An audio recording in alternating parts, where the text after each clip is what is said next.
ആരോഗ്യവകുപ്പിന്റെയും medical വിദ്യാഭ്യാസ വകുപ്പിന്റെയും ആവശ്യമനുസരിച്ച് 771 ഇനം മരുന്നുകൾക്കാണ് മെഡിക്കൽ സർവീസസ് കോർപ്പറേഷൻ ടെൻഡർ വിളിച്ചത്. എന്നാൽ 3 തവണ ടെൻഡർ വിളിച്ചിട്ടും H1N1, ഹെപ്പറ്റൈറ്റിസ്, പേവിഷബാധയ്ക്കുള്ള കുത്തിവയ്പ്, മലേറിയ തുടങ്ങിയ രോഗങ്ങൾക്കുള്ള മരുന്നുകൾ ഉൾപ്പെടെ 105 ഇനം മരുന്നുകളുടെ ടെൻഡർ എടുക്കാൻ കമ്പനികൾ മുന്നോട്ടു വന്നില്ല.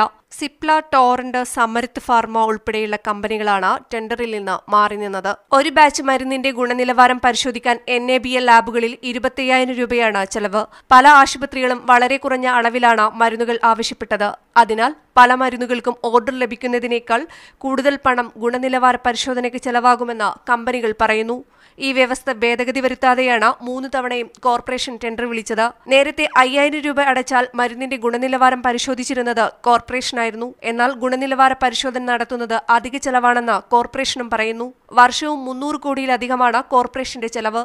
ഈ വർഷം ബജറ്റിൽ അനുവദിച്ച 242 കോടി രൂപയിൽ 40 കോടി രൂപയാണ് കോർപ്പറേഷന് ലഭിച്ചത്. കഴിഞ്ഞ തവണ മരുന്ന് വാങ്ങിയ ഇനത്തിൽ കമ്പനികൾക്ക് 60 കോടിയുടെ കുടിശ്ശിക നൽകാനുണ്ടെന്നും കോർപ്പറേഷൻ അറിയിച്ചു. സഫീറ മഠത്തിലകത്ത്, മീഡിയ 1, തിരുവനന്തപുരം.